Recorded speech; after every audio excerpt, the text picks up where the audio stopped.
Selamat datang di acara obrolan budaya hari ini pendengar dan juga pemirsa RRI Net. Senang sekali saya Cak Masita berjumpa kembali dengan Anda hari ini. Dan spesial pendengar dan juga pemirsa RRI Net, hari ini kita akan bahas topik yang sangat relevan tentunya ya. Bagaimana anak muda penjaga warisan budaya Manggarai berkiprah maksud kami di Labuan Bajo. Nah pendengar, tentu ya kita sekali lagi akan membahas bagaimana peran anak muda sebagai penjaga warisan budaya Manggarai, dan ini merupakan sebuah tema begitu ya yang sangat penting untuk kita bahas di Labuan Bajo Manggarai Barat pada umumnya begitu ya, yang kita akan memastikan nantinya pendengar dan juga pemirsa RRI Net bahwa budaya kita tetap hidup di tengah era modernisasi. Nah, bersama saya hari ini ada dua sosok yang luar biasa, tidak asing lagi bagi kita Manggarai Barat, Manggarai dan juga Manggarai Timur, lebih tepatnya ya. Ada Kak Yuni dan juga ada Kak Ricky Morgan. Hai, selamat sore. Selamat sore. Iya. Baik, terima kasih sudah hadir di obrolan budaya RRI Net ya pada hari ini. Tidak ada kesibukan ya sore hari ini?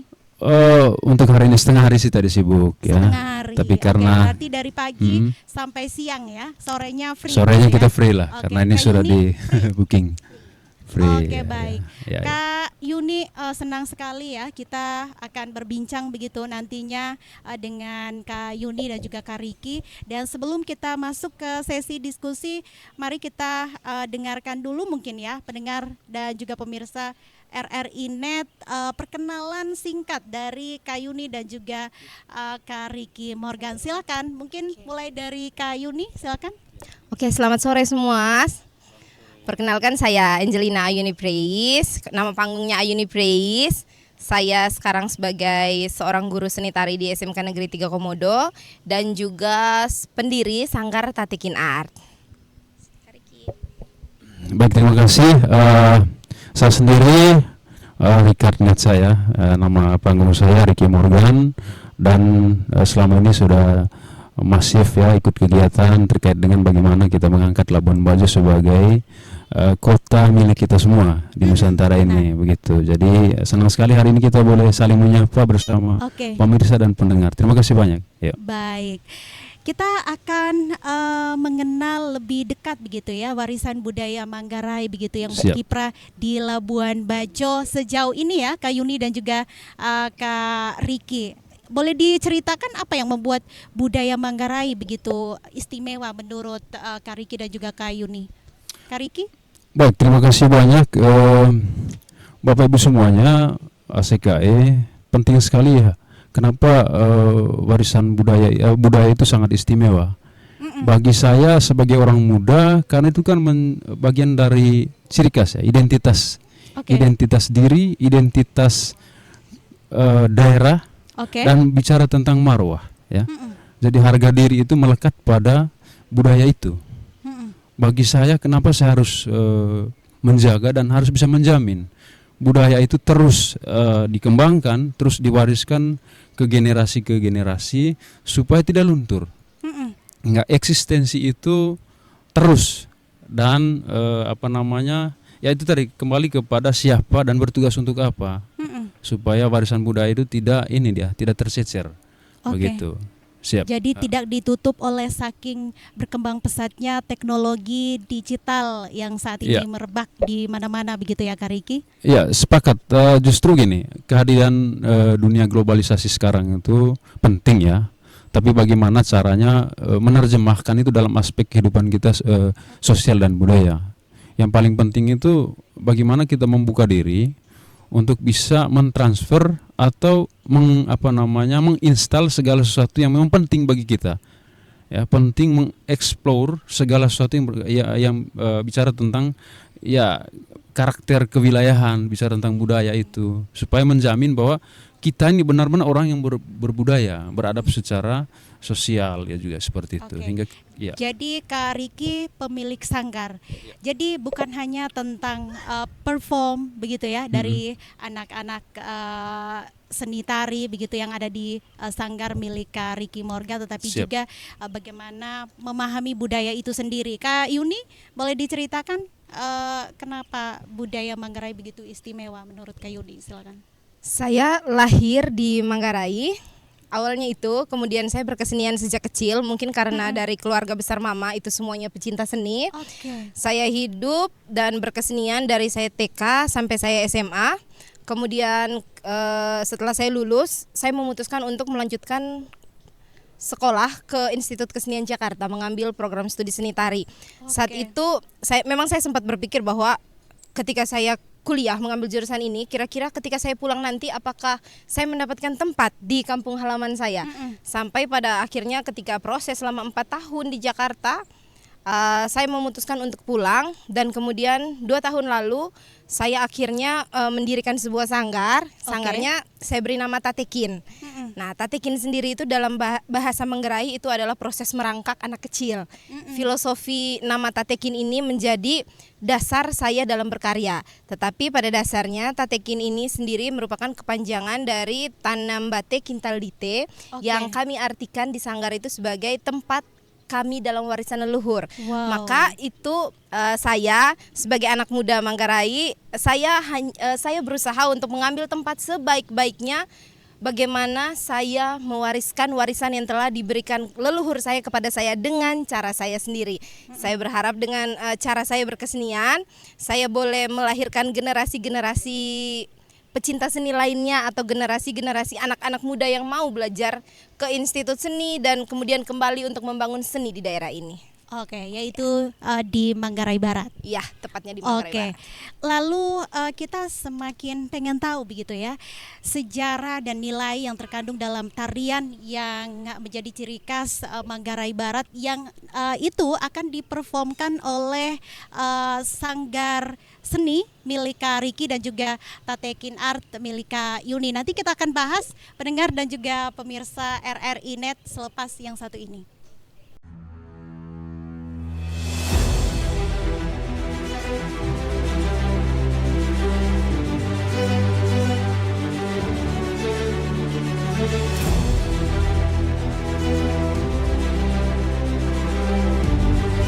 Kami percaya bahwa setiap hasil yang kami ciptakan adalah komitmen dari tanggung jawab kami menjawab aspirasi masyarakat dari berbagai lapisan. Perubahan menuju masa depan yang lebih baik, menciptakan mimpi menjadi kenyataan. Mimpi dari banyak orang dan memberikan solusi untuk kemudahan. RRI merupakan sosok lembaga penyiaran publik pertama di Indonesia yang hadir dalam berbagai lapisan masyarakat dari Sabang hingga Merauke. Perjalanan kami menembus khatulistiwa dan perkembangan teknologi, konsisten dalam melayani masyarakat dengan kekayaan informasi dari berbagai aspek kehidupan dari dalam dan luar negeri. Tidak pernah lelah menampung aspirasi masyarakat dari segala pelosok daerah. RRI memberikan kemudahan dalam bertukar pikir kreativitas serta membuka peluang keterbukaan pendapat lintas generasi. Kami meyakini visi misi solid, mencerminkan jiwa raga yang siap siaga dalam menjembatani keterbukaan publik, dan tidak lengah dalam mengawal peristiwa aktual. Kami turut senantiasa menjaga identitas keindonesiaan serta mempertahankan keunikan budaya yang dimiliki oleh NKRI. Dengan kekuatan daya siar, kami pancarkan segala bentuk informasi dan keindahan Indonesia ke segala penjuru dunia.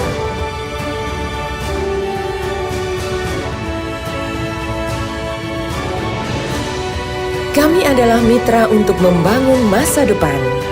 Kami terus menatap ke depan untuk berinovasi, mengembangkan visi besar demi Indonesia yang lebih baik.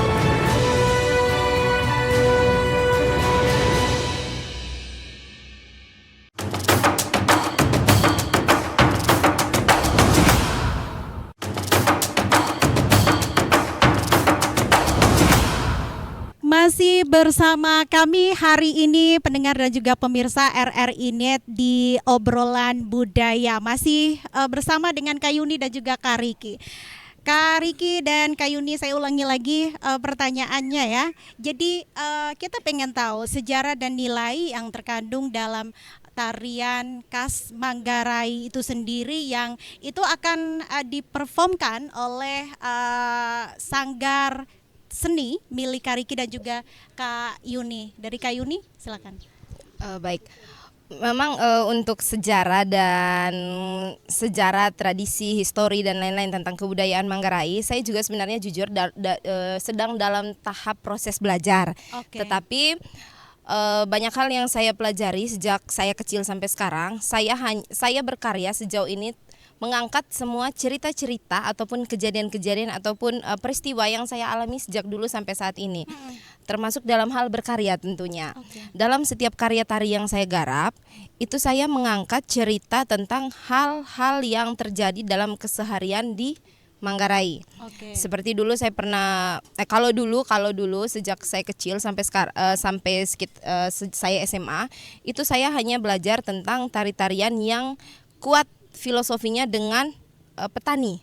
Tetapi seiring berjalannya waktu, saya mulai melihat lebih jauh, kira-kira tarian itu sebenarnya tidak selalu bercerita tentang petani, tetapi ada cerita-cerita lain yang harus lebih digali lebih dalam lagi. Jadi beberapa karya yang sudah saya garap selama ini itu terinspirasi dari para penari yang ada di Manggarai, baik penari caci maupun penari sae. Kemudian cerita sehari-hari seperti bagaimana orang Manggarai menerima tamu dengan ramah, dengan senyum. Kemudian bagaimana kegagahan orang Manggarai ataupun keuletan perempuan Manggarai dalam bekerja, itu semua saya garap menjadi sebuah konsep yang kemudian diubah menjadi sebuah gerak tari. Dan kemudian disusun dengan sedemikian rupa untuk menjadi sebuah tarian yang layak untuk dipertontonkan di sini. Karena saya anak muda, terus terang saya di Sanggar itu berkarya memang bukan tidak berlandaskan tradisi Manggarai, tetapi saya lebih ke cenderung menggarap tari-tarian yang bernuansa kreasi atau kontemporer berbasis tradisi. Nah, seperti itu. Kalau misalnya Kak Riki, saya yakin Kak Riki sanggarnya sangat kuat dengan tradisi. Sebelum ke Kak Riki, Kak Yuni, konsep-konsep yang dibuat oleh Kak Yuni itu, apakah edukasi atau filosofi di balik itu akan dijelaskan juga ke anak-anak penari atau seperti apa? Ya, tentunya. Karena penari itu bukan hanya sekedar menghafal gerak, tetapi mereka juga harus menjiwai dan mengerti tentang tarian yang dibawakan. Jadi makna dari tarian itu pun tersampaikan lewat penari, karena penari menyampaikan sebuah makna itu tentunya lewat gerak. Bagaimana gerak yang kalau biasa kami bilang di Sanggar itu gerak yang 1x8 itu sampai pesannya kepada penonton. Jadi tidak heran memang kita lihat akhir-akhir ini bahkan sudah lama begitu ya, kalau misalnya Tatekin Art perform itu selalu luar biasa ya. Terima kasih pujiannya. Oke. Baik, ke Kak Riki, bagaimana ciri khas tarian Manggarai itu yang akhirnya dimaknai oleh Sanggar Seni milik Kak Riki? Baik, terima kasih banyak terkait dengan kekhasannya sanggar yang saya besut. Jadi ini lebih kepada skopnya yang tradisional. Jadi yang pakem tradisionalnya sudah ada. Jadi tinggal kita meneruskan apa yang sudah dibuat oleh orang tua terdahulu atau tokoh-tokoh senior lah, seperti itu. Sangat luar biasa kalau warisan yang tradisional ini kita tidak gali lebih dalam, memang jadinya pincang, ya tercecer kemana-mana. Jadi untung saja saya selaku pribadi ini peka terhadap situasi. Begitu Labuan Bajo ini sudah masuk ke level pariwisata besar. Tahun jadi, berapa itu? Itu saya 2018 itu untuk bergerak sanggarnya. Saya mendirikan sanggar. Awalnya itu komunitas caci. Skopnya itu untuk caci saja, jadi narasi caci. Tapi sampai ke sini seolah-olah ini tidak hanya caci bicara Labuan Bajo, tapi banyak hal, industri kreatif. Jadi tidak hanya pertunjukan, tapi ada hal-hal lain yang perlu kita angkat gitu. Hingga hadirlah Sanggar Potang Iring itu di 2019. seperti itu. Kenapa disebut potang iring? Ya, persis seperti yang terjadi sesuai dengan tema kita. Potang iring itu rumah yang nyaman untuk kita berteduh, untuk kita diami dan untuk berkarya. Seperti itu. Itulah jati diri saya sendiri dan kemudian anak-anak yang saya didik, anak-anak sekolah yang saya didik ini dalam konteks memberi edukasi. Saya lebih banyak edukasi karena tarian yang ini tinggal dipercantik saja. Karena rata-rata sehingga nanti dengan sendirinya anak-anak juga mengikuti begitu ya. Iya, betul. Apa arti dari gerakan lalu akan disambungkan dengan perform begitu ya. Betul. Jadi kekasan itu dalam tarian tradisional Manggarai itu seperti yang disebutkan Nu Yuni, ada tarian saya Danding Cati Sanda Bahta, itu banyak hal. Tentu kalau tarian ini kita hanya tahu saja tariannya saja, tapi kita tidak memberikan edukasi lebih jauh atau kita sendiri sebagai seniman tidak menggali lebih dalam akar sejarah dan historinya, ya pincang jadinya. Jadi anak-anak itu lebih kepada saya mau tarian. Jadi feedbacknya tidak ada, efek pantul dari sebuah edukasi dan pelajaran untuk hal-hal atraktifnya tidak ada gitu. Orang mau itu. Tapi yang terjadi selama kita ikut kegiatan di sini di Labuan Bajo berapa belasan tahun ya sampai sekarang bersama Nu Yuni, jadi banyak hal yang kita dapat ya, positif sekali. Bahkan semakin ke sini itu masif sudah. Anak-anak muda itu sering nimbrung. Ada yang memang mungkin hanya mau ini saja, mau tahu saja. Mau tahu lebih dalam masih gagap karena mungkin passionnya mereka itu belum di situ ya gitu. Ya, kurang lebih demikian ya. Oke, jadi memberikan edukasi agar bisa lebih memahami begitu ya oleh anak-anak sanggar seni potang iring. Potang iring. Oke. Ini kita jadi lebih harus menonjolkan bagaimana kiprah anak muda begitu ya. Siap. Dan karena memang anak muda ini yang akan membawa Labuan Bajo, Manggarai pada umumnya di masa yang akan datang begitu ya. Betul. Oke. Menurut kalian anak muda di Manggarai saat ini memahami dan menghargai budaya lokal itu sejauh mana? Entah itu anak muda yang sudah bergabung di Potang Iring ataupun anak muda yang sudah bergabung di Tatekin Art atau secara global, pandangan dari kalian berdua berkaitan dengan anak muda di luar daripada sanggar seni begitu yang ada di Labuan Bajo. Baik, terima kasih banyak. Ini pertanyaan yang sangat menarik sekali. Saya mengambil angle-nya itu dalam tataran bicara tentang Manggarai Rayanya, anak muda Manggarai Raya. Betul bahwa apa yang terjadi di sosial media ini, peran anak muda dalam konteks ini itu sudah sangat kuat sekali. Jadi bagaimana mereka mengambil melestarikan budaya itu dengan cara mereka melibatkan diri.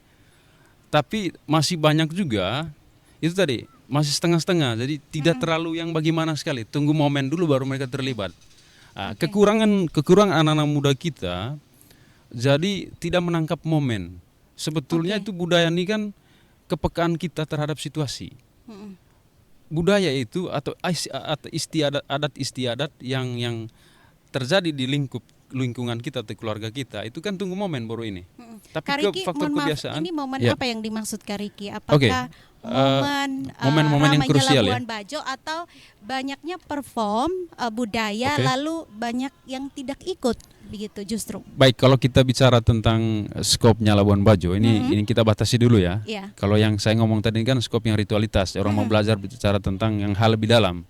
Tapi kalau konteksnya seni pertunjukan, saya pikir ya kita fair ya. Keadaan Labuan Bajo ini tidak semua, mungkin di angka 10-15% anak-anak muda mau terlibat. Lebih jauh. Jadi belum bisa peka ya, belum secara interaktif untuk menanyakan apa sih sebenarnya budaya kita. Jadi gitu. Jadi terkesan anak-anak itu mau pertunjukan. Terus terang, mungkin Nu Yuni punya pandangan berbeda, tapi yang saya rasakan demikian.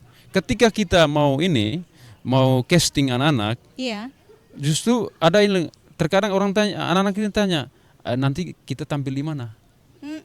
Gitu langsung. Jadi ke poinnya.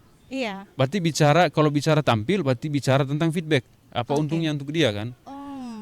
Itu bukan dikatakan sialnya bagi kita, tidak. Tapi memang harus begitu. Memberikan edukasi by proses, jadi by design dia. Jadi dari hulu ke hilir dia. begitu juga sebaliknya supaya memang anak muda ini benar-benar terpanggil. Tapi kalau hitungan saya, yang saya lihat selama ini kurang lebih setelah Labuan Bajo dinobatkan sebagai kota besar, kota pariwisata besar, dengan hadirnya sekolah seni tari, anak-anak muda ini, khusus anak-anak yang di pelaku seni pertunjukan sudah mulai masif nih. Karena harapannya seperti itu. Kalau masuk di harapan, penting sekali bahwa setiap pribadi, orang tua, keluarga maupun lingkungan itu harus bisa memberi atau toser anak-anaknya ke komunitas seni. Begitu, supaya mereka tahu bahwa kita ini perlu juga menjaga budaya dengan melibatkan diri dalam itu. Sesuai pesannya dia, jangan memaksa diri. Karena seni itu kan menembus batas. Kalau dia punya kemampuan lebih di sana, udah kita welcome.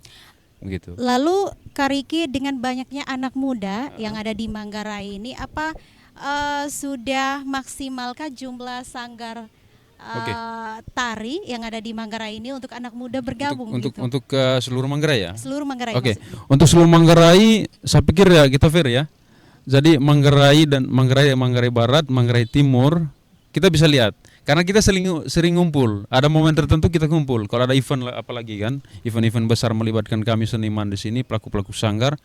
Jadi kita bisa menghitung jumlah sanggar. Banyak sanggar, tapi mungkin karena gini Kak, tidak paham ya bagaimana ini tapi tidak mau belajar lebih jauh. Ya, saya dengan Nuyuni, dengan beberapa Ibu Dens, dengan Ibu siapa-siapa ya, teman-teman yang sudah lama. Jadi saya pikir bahwa apa yang sudah mereka wariskan ke kami ini, buktinya sepertinya kami bisa berdiri dengan kakak di sini kan. Begitu. Iya. Baik, menarik Kak Riki, kita menuju ke Kak Yuni Price ya. Kak Yuni, peran sanggar tari dalam melestarikan budaya, kita akan bahas ya secara umum tentang sanggar seni tari itu sendiri begitu. Bagaimana perannya dalam melestarikan budaya begitu, khusus budaya Manggarai ya? Silakan. Seni tari itu menjadi bagian dalam seni pertunjukan. Jadi untuk orang yang mau belajar tentang seni juga sebenarnya mau belajar lebih dalam, seandainya banyak panggung yang tercipta. Itu sebenarnya yang saya lihat selama saya berkesenian. Saya hitungnya berkesenian sejak Tatekin berdiri ya Kak. Karena sebanyak apapun karya-karya yang diciptakan atau sejauh apapun saya dan teman-teman di Sanggar menggali tentang informasi sebuah cerita-cerita yang bisa menjadi sumber untuk menggarap sebuah karya tari, apabila kami para pelaku seni pertunjukan tidak diberikan panggung atau bahkan ada panggung tetapi mungkin kami tidak terlibat di dalam itu, dengan sendirinya ada rasa malas yang tercipta sebenarnya. Jadi sebenarnya PR besar untuk saya, Kakak Riki dan juga teman-teman pemilik Sanggar, bagaimana kami secara kreatif untuk membuat panggung bagi adik-adik yang bergabung di dalam sanggar kami.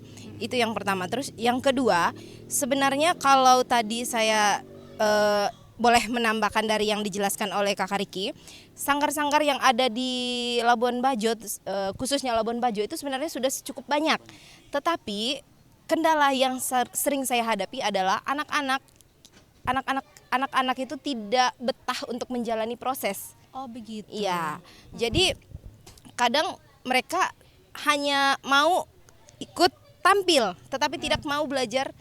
Ini kira-kira kenapa tampilnya seperti ini, atau misalnya kira-kira cerita yang dibawakan itu apa, tidak ada kurang, bukan tidak ada ya. Sehingga mempengaruhi pendalaman terhadap perform yang mereka pertontonkan begitu ya untuk orang banyak. Untuk penjiwaan ketika menari itu sebenarnya bagus-bagus saja kalau misalnya saya sebagai seniman tari melihat ya. Kalau di Sanggar tuh anak-anak menari dengan baik, secara standar entertainnya itu sudah bagus. Tetapi saya sendiri merasa kurang puas ketika saya dan anak-anak itu kurang berdiskusi banyak tentang apa sih yang menjadi dasar dalam sebuah tarian ini tercipta. Gitu. Ataukah misalnya anak-anak lebih ke tujuan hanya ingin tampil dan ingin mendapatkan sedikit uang jajan seperti itu. Itu sebenarnya yang terjadi.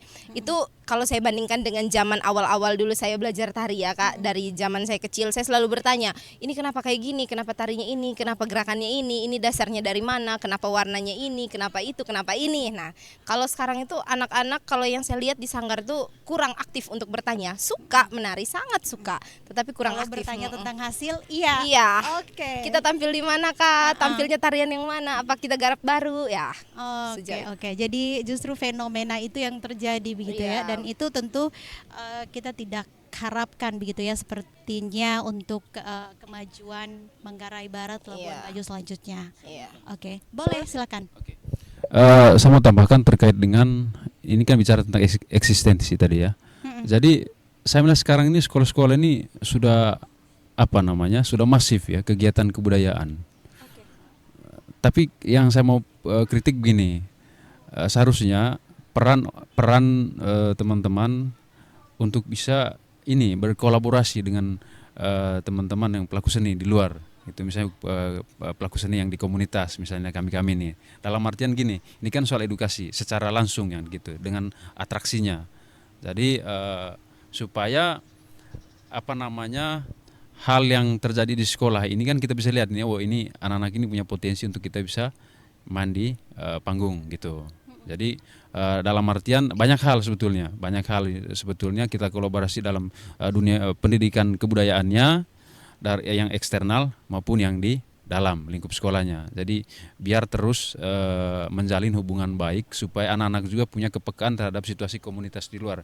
Karena beda dunia pendidikan di dalam dengan komunitas. Jadi komunitas ini kan ekspresinya itu lebih gimana gitu ya. Gitu. Jadi semangat anak-anak muda yang saya lihat ini selama ini sudah sangat luar biasa. Tapi untuk menambah dari Yuni tadi bahwa menggali itu potensi lebih dalam masih jauh. Begitu. Jadi orang mau itu mengekspresikan mereka punya ini itu pada saat momen ini di panggung ya. Begitu. Ini yang masih kita tempa. Mudah-mudahan nanti di momen-momen yang akan datang itu anak-anak ini sudah semakin kesini lah mereka ini. Ya begitu. Silakan. Oke. Lalu Kak Riki untuk mengatasi fenomena atau persoalan seperti itu begitu ya. Selanjutnya visi atau misi utama dari Sanggar Tari Potang Iring kedepannya bagaimana Kak Riki mengelola sehingga ada kaitannya dengan menarik anak muda lebih banyak, jadi bukan hanya tentang ekspektasi, perform dan hasil, tetapi juga pendalaman tentang ini gerakannya kok seperti ini, artinya apa begitu. Baik, terima kasih banyak Bapak Ibu semuanya. Karena saya ini di skopnya yang seni pertunjukan yang skop tradisional. Jadi tentu elemen penting ini adalah bagaimana kita terus melakukan kegiatan yang memang sesuai dengan kapasitas kita untuk menjawab kebutuhan-kebutuhan yang untuk kita transfer kepada anak-anak muda nih. Jadi terus terang selama ini itu yang terjadi dalam sanggar saya. Visi itu bagian dari pelestarian itu sudah kita teruskan ya. Misi yang sekarang terjadi itu bagaimana caranya supaya anak-anak muda ini tidak tergerus oleh pengaruh budaya asing. Ya artinya gini, untuk pengaruh budaya asing mungkin penting itu ada supaya tidak gagap. Tapi minimal itu harus lebih banyak kita punyanya. Itu misi saya dan itu yang terjadi dalam sanggar yang saya besuti. Kemudian bicara tentang program yang saya jalankan, program kerja dalam sanggar itu, ya itu tadi melatih anak-anak ya. Karena di sanggar saya itu kan tidak hanya tarinya, tapi bagaimana mereka bermain musik, ya, bagaimana mereka bermain lagu-lagu yang nuansanya lagu daerah gitu, lagu-lagu yang karakternya budaya sekali, seperti itu. Jadi kemudian ada hal lain juga yang sedang saya garap sekarang itu industri kreatif di bidang UMKM seperti ini. Jadi itu pembuatan apa itu nantinya? saya sedang buat Bali Belo, dari Bali Belo dan itu tiap hari saya produksi. Jadi ya puji Tuhan 3 tahun belakangan ini ya banyak yang pesan juga seperti itu. Artinya warisan leluhur ini sudah saya jalankan sesuai dengan harapan orang tua dulu ya, seperti itu. Kurang lebih demikian. 92,1 Pra 2 untuk teman terbaik kamu. Kita bacain dulu postingan teman Pra 2. Kali ini ada Mariana. yang katanya pengen titip salam buat Mbak Nur yang lagi di Paris. Semangat berjuang ya. Wah, kalau gitu aku puterin nih lagu spesial buat kamu yang lagi berjuang tapi belum pernah diperjuangkan ya.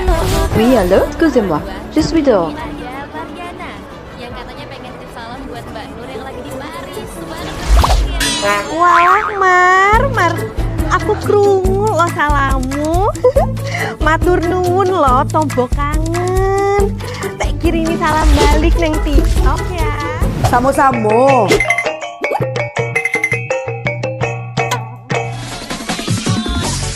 Bundo, jangan main TikTok tarui.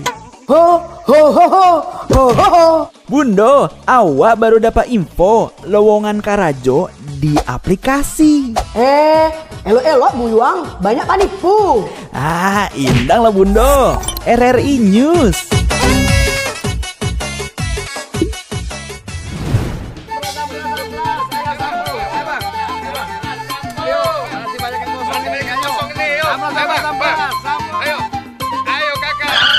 Nyanyi lagu apa kita, Pace? RRI digital saja toh.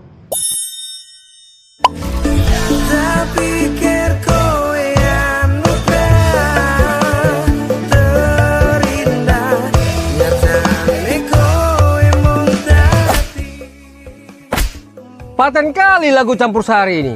Sesekali jazz lah. Linda, semangat ya manggungnya. Iya dong, kan mau manggung di komunitas.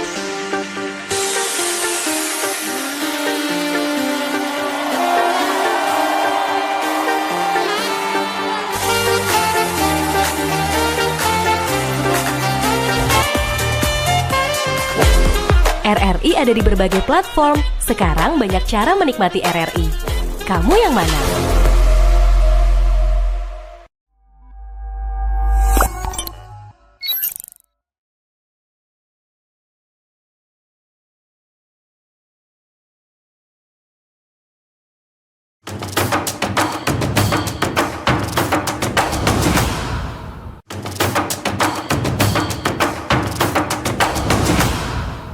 Kak Riki dan juga Kak Yuni, ada tidak kolaborasi sejauh ini dengan pemerintah ataupun komunitas lokal ya yang ada di Manggarai untuk bisa mempengaruhi bagaimana kiprah sanggar seni tari begitu yang ada di Labuan Bajo? Oke. Berarti kita bicara Labuan Bajo aja ya. Okay. Baik, kita fair aja. Baik. Terus terang untuk kegiatan yang masif terjadi di event-event lokal, sebetulnya ini tunggu momen-momen penting, tunggu festival, karnaval, baru kita terlibat. Tapi yang konteksnya reguler itu sama sekali dari dulu dan sekarang itu tidak ada. Ya, reguler ini kan terjadwal. Jadi artinya teman-teman seniman itu merasa terpanggil untuk selalu berkegiatan. Jadi tidak hanya latihan dari warawiri di sanggar.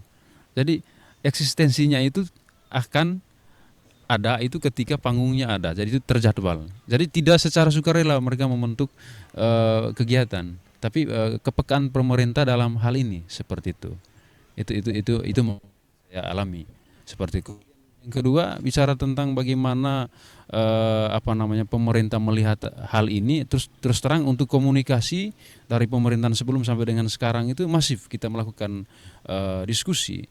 Tapi jawabannya terkadang juga mungkin karena pertama ya bicara tentang anggaran juga ya melemahkan semangat kita. Ekspektasi lebih tapi terganjal dengan bicara tentang keberadaan ya seperti itu. Ini kan soal feedbacknya kan gitu. Kurang lebih demikian ya. Kalau menurut saya sebenarnya sekarang Labuan Bajo itu sedang pariwisatanya itu sedang naik-naiknya dan itu terus terang sangat berdampak besar bagi kami pelaku seni, termasuk sanggar seni tentunya. Seperti yang kakak ketahui, saya dan Kak Riki mendirikan sanggar masyarakat, yang artinya semua pengelolaan di dalamnya ada pengelolaan sanggar itu kami urus sendiri.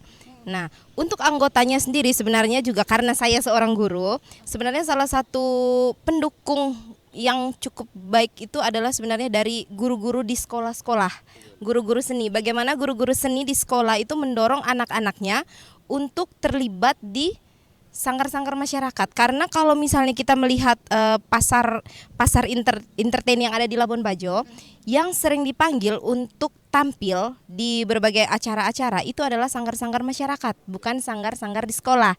Nah, bagaimana guru-guru di sekolah itu memberikan ruang atau membuka jalan bagi anak-anak didiknya untuk tergabung di sanggar-sanggar masyarakat. Nah, itu yang pertama. Kemudian yang kedua, untuk pertunjukan yang ada di Labuan Bajo itu tergantung pada networking kami pemilik sanggar sebenarnya. Bagaimana jejaring itu terbangun sehingga banyaknya pasar seni di luar sana yang kami ambil untuk pentas. Sebenarnya seperti itu. Kemudian yang ketiga, seperti yang tadi Kak Riki sudah jelaskan, pentas reguler. Ya, syukur buat sanggar-sanggar seperti Tatekin yang bisa tampil di berbagai event. Tetapi kalau misalnya sanggar-sanggar kecil yang mungkin sedikit di luar daripada Kota Labuan Bajo, mereka tidak punya tempat, kecuali kalau ada festival Golokoe ya. Sekarang sudah 3 tahun lumayan sangat ramai. Tetapi kalau misalnya tidak ada panggung dan tidak ada panggilan, ya siapa sih yang mau latihan tanpa ada pentas gitu? Iya, seperti itu ya Kak. Kalau misalnya untuk kenapa mungkin orang-orang tidak sering terlibat dalam kegiatan. Kemudian yang keempat juga kembali kepada sanggar didirikan itu bukan hanya sekedar untuk menyalurkan hobi, menyalurkan bakat, untuk belajar seni dan budaya, tetapi ada tujuan di balik sanggar. Meskipun seperti contohnya saya mendirikan sanggar juga tidak hanya untuk belajar atau berbagi ilmu, tetapi saya mendirikan itu juga sebagai lahan bisnis. Iya, lahan. Saya bagaimana saya mengelola bagaimana manajemennya. Tetapi kalau ya betul sekali, karena kita memberikan fasilitas juga buat adik-adik yang ingin belajar, atau bahkan seperti di Tatekin, komunitas-komunitas seni yang ada di Labuan Bajo sering berkegiatan di sanggar, mungkin karena halamannya luas, jadi sering dijadikan base camp untuk pertemuan komunitas atau pentas seni komunitas. Kerja kolaboratif itu kalau di sanggar tuh sangat-sangat aktif. Nah, tetapi ya bagaimana kita mengelola itu kalau misalnya pasarnya tidak jalan gitu. Nah, kalau misalnya jujur, kalau misalnya dari saya Tatekin, kami lebih sering tampilnya memang event-event yang bukan diselenggarakan oleh Pemda, tetapi sering juga event-event yang Pemda. Tetapi kalau misalnya untuk mencari dari sisi keuntungan ekonomi, memang pasar-pasar di luar lebih menggiurkan, ya lebih menjanjikan, gitu ya? Betul sekali. Karena permintaan dan pintar-pintarnya kami sanggar juga bagaimana menjawab permintaan pasar yang semakin unik, semakin aneh, semakin kreasi. Karena orang-orang yang datang ke sini adalah orang-orang yang pernah menonton pertunjukan jauh di luar sana. Bagaimana di luar sana pertunjukannya sedemikian rupa, dan mereka mau itu ada di Labuan Bajo tetapi dikemas dengan berlandaskan tradisi kita orang Manggarai, seperti itu. Oke, baik. Jadi permintaannya agak unik, kemudian juga menarik ya, tidak terlepas dari itu tentunya. Boleh tidak Kak Yuni cerita begitu hal atau pengalaman yang paling berkesan saat mengajarkan tarian Manggarai kepada anak-anak seni Tatekin Art begitu ya, yang mungkin ya permintaan pasar lebih wow, unik, yang Tatekin Art belum mempersiapkan itu, lalu tantangan mengajarkan kepada anak-anak seperti apa? Saya sendiri untuk berkeseniannya itu melihat apa yang terjadi di Jakarta Kak sebenarnya. Jadi apa yang saya dapatkan di sana, ilmu itu saya bawa ke Labuan Bajo.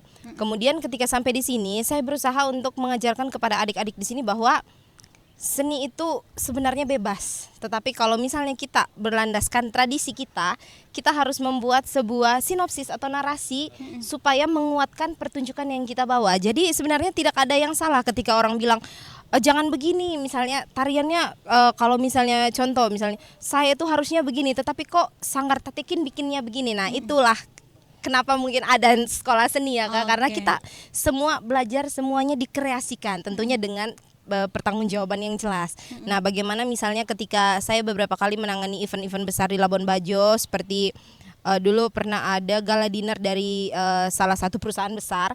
Mereka meminta penarinya semua harus memakai sayap yang besar. Tetapi bagaimana saya membuat sayap-sayap ini kan bukan menjadi tradisi kita di Manggarai.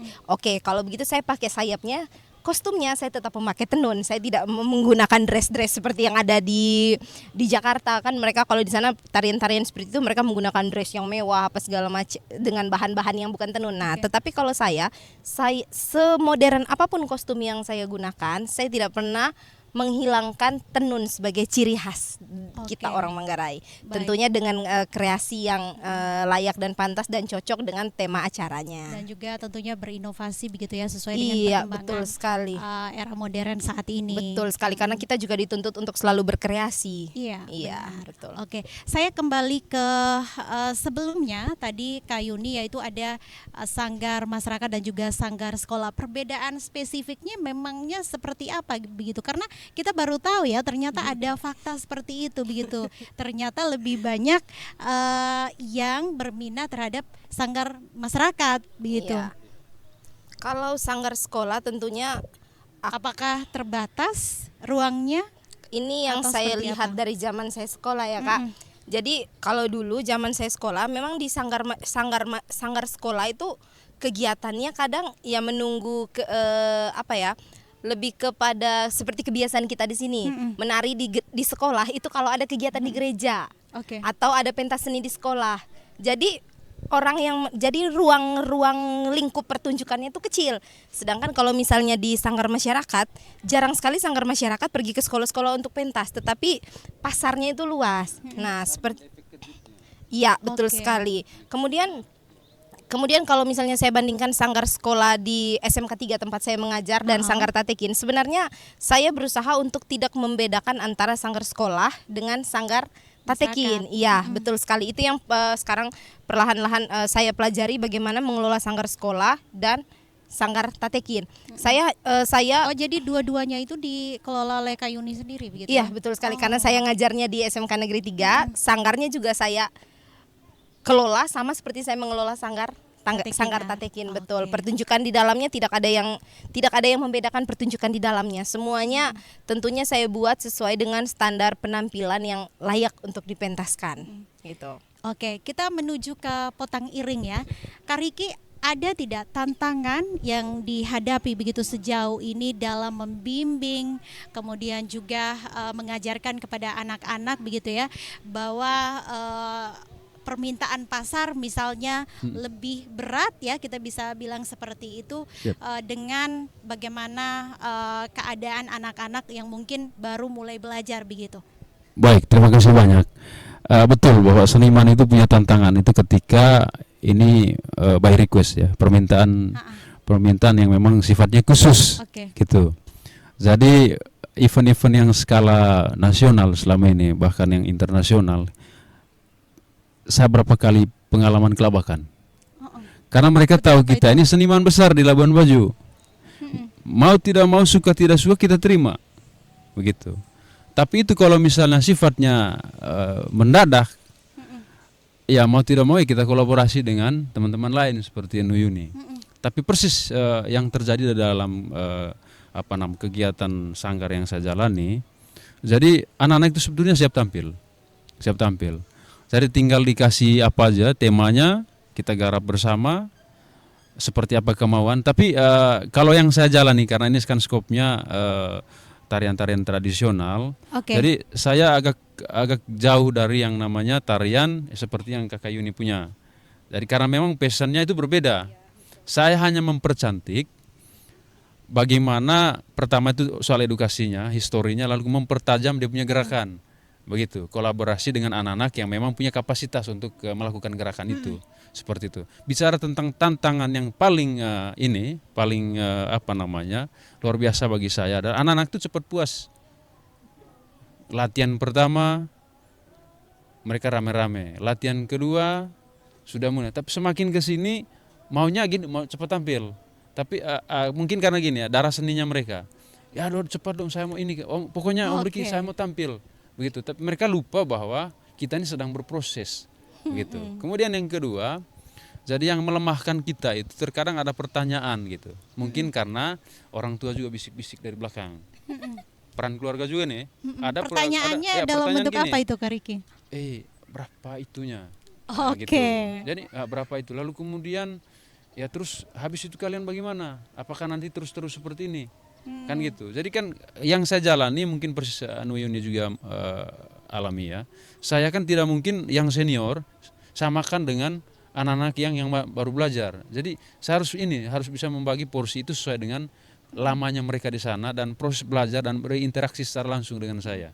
Lalu ketika ada pertanyaan seperti itu, jawabannya? Kalau jawaban saya sih saya bukan standar jawabannya, tapi lebih kepada mereka melatih mereka, memberikan mereka pendidikan bahwa sebetulnya itu kita betul bahwa kita kejar bisnisnya, kejar ekonominya, kejar keuntungannya. Tapi hal yang lain saya bilang bagi saya punya anak-anak saya bilang kita harus bisa menerawang masa depan lebih jauh lagi. Mimpi itu harus 20 ini ya lebih jauh depan langkahnya, jangan sampai kita itu hanya hari ini saja. Jadi sebentar pada saat ini apa selesai? Tidak begitu saya. Hingga anak-anak itu benar-benar yang eksis dengan saya itu mereka 12 orang. Eksis dengan saya dan mereka tahu karakter saya. Dan ketika saya butuh tenaga mereka datang belajar bersama. Jadi apa yang terjadi sekarang kan ya mereka handle sendiri kegiatan. Saya tinggal duduk diam. Nah, begitu. Terbalik malah mereka tahu kelola keuangan. Bicara tentang ini tadi kita terbuka ya, bicara tentang sisi lebihnya. Itu kalau mereka sudah sangat luar biasa di panggung, mereka belajar lebih jauh, masif.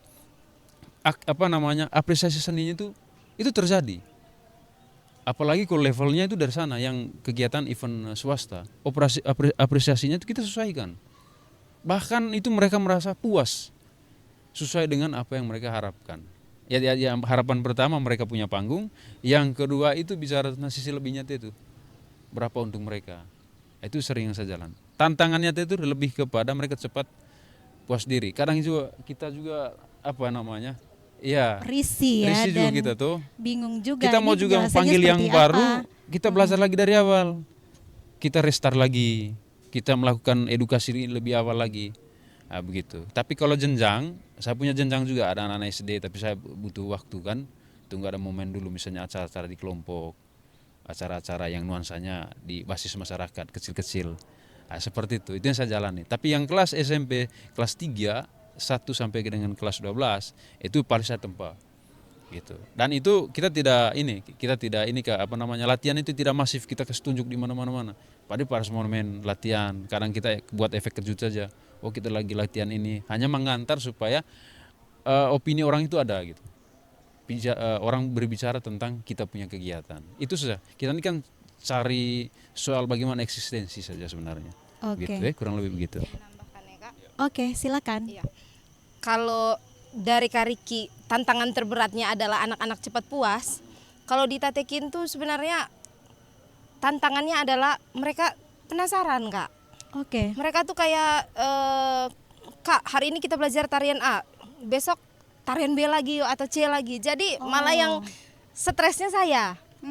Jadi kayak aduh besok saya bikin apa lagi nih biar mereka semangat lagi gitu. Jadi kalau di Tatekin tuh itu kendalanya. Terus kalau misalnya iya, karena banyak produknya.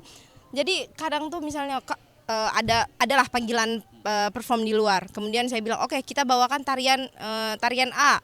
Kak, kalau kita garap lagi cukup nih waktunya, kita garap lagi yang baru, kita bikin lagi yang baru apa segala macam. Ini kategori kendala atau sebuah tantangan menurut Kak Yuni, tapi di samping itu kebanggaan tersendiri bahwa anak-anak excited begitu ya? Iya, sebenarnya baik ya sebenarnya tantangan, tetapi kadang juga menjadi kendala kalau misalnya saya sendiri lagi sibuk, atau misalnya kadang lagi membagi waktu sebenarnya karena saya kan juga guru kan. Memang kendala buat saya, tetapi juga sebenarnya tantangan yang baik. Artinya, anak-anak saya mereka mau untuk belajar sebenarnya kayak gitu. Iya. Oke.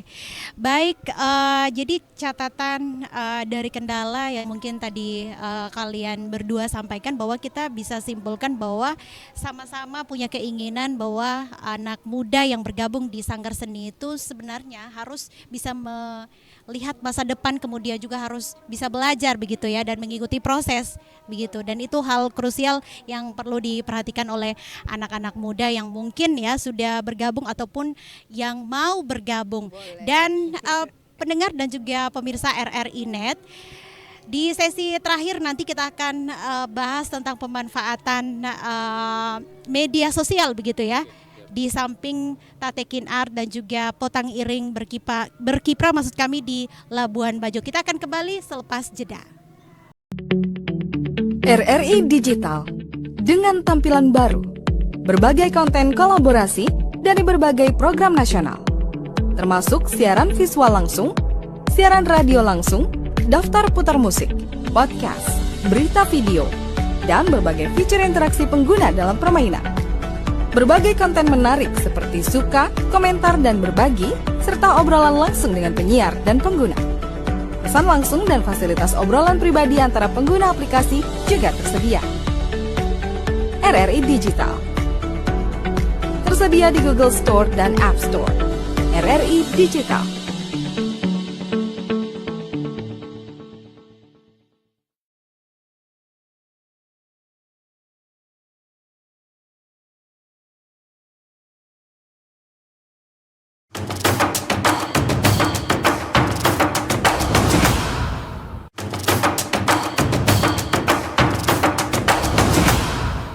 Baik pendengar dan juga pemirsa RRI Net, masih bersama saya Cak Masita di obrolan budaya ya. Hari ini masih ditemani oleh Kak Yuni dan juga Kak Riki. Yang terakhir Kak Riki dan juga Kak Yuni kita akan bahas ya peran media sosial menurut kalian berdua, kemudian juga nanti terakhir ya boleh sampaikan begitu ya peran kemudian juga harapan untuk anak muda Manggarai Barat, Manggarai dan juga Manggarai Timur ya pada umumnya untuk kedepannya bagaimana lebih responsif begitu ya terhadap kehadiran sanggar seni yang ada di Manggarai begitu. Silakan dari Kak Riki mungkin. Kak Esa, oke. Baik, terima kasih banyak Bapak Ibu semuanya, para pemirsa RRI di mana saja berada.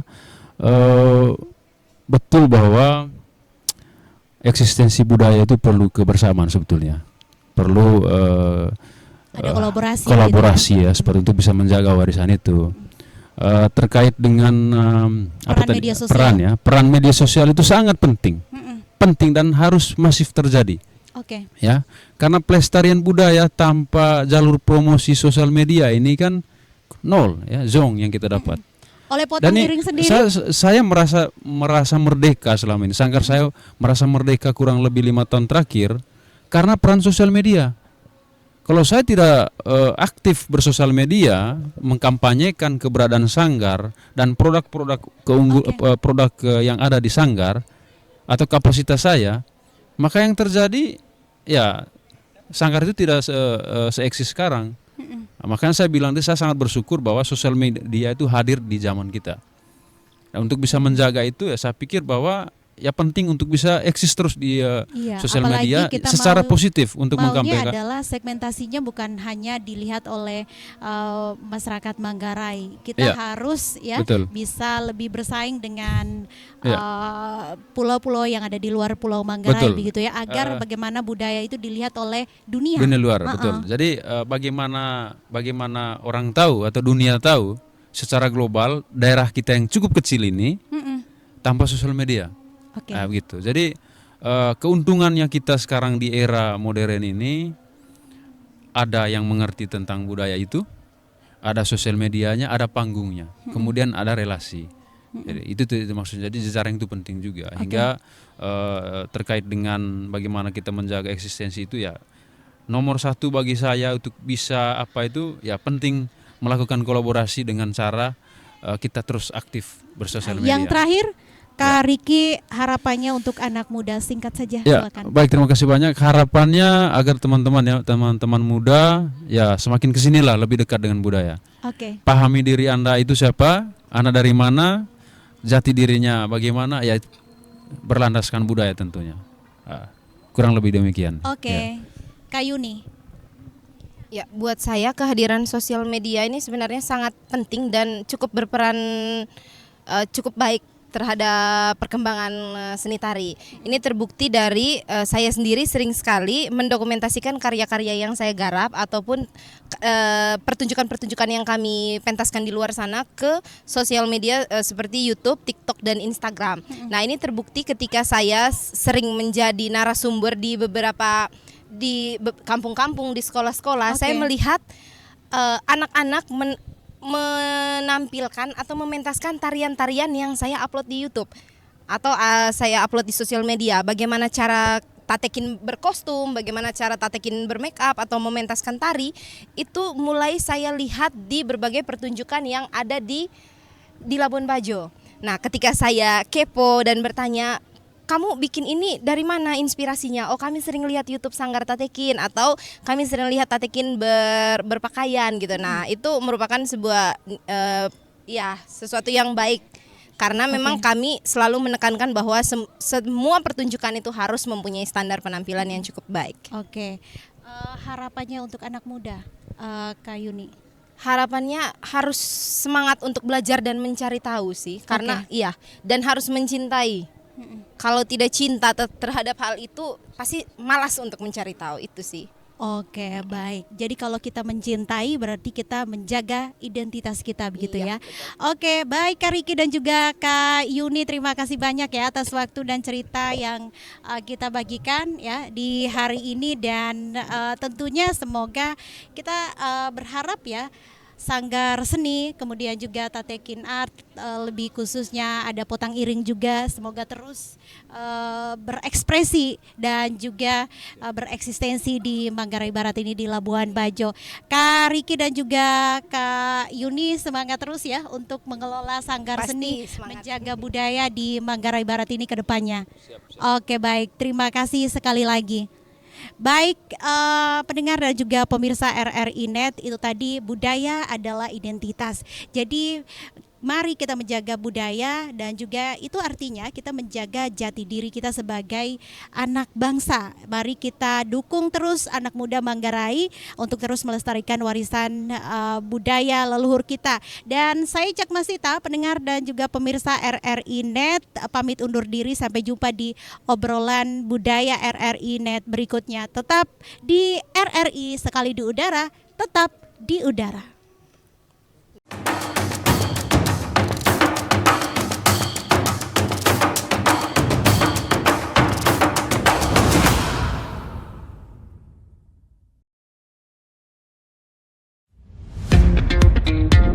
Selamat datang di era digital baru. RRI News kini hadir di genggaman Anda dengan aplikasi mobile terbaru. Temukan berita online terkini, cepat, dan terpercaya langsung dari perangkat Anda dengan fitur pembaruan berita real time dari aplikasi mobile RRI News. Anda tak akan pernah ketinggalan informasi.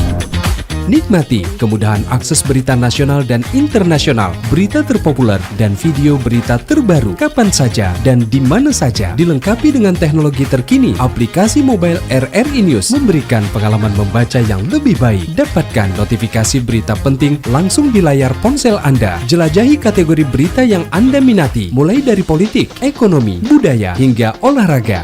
Anda juga bisa berbagi berita penting kepada teman dan keluarga melalui media sosial dan aplikasi pesan, menjaga Anda tetap terhubung dengan dunia di sekitar Anda. Memiliki jaringan lebih dari 80 microsite tersebar dari Sabang sampai Merauke, serta memiliki tren pembaca yang semakin meningkat. RRI News menghadirkan liputan berita terlengkap dan terkini dari seluruh Indonesia. Unduh sekarang di Google Play dan App Store aplikasi mobile RRI News, membawa dunia ke dalam genggaman Anda. Aplikasi mobile RRI News, berita terkini dan terpercaya dalam genggaman Anda.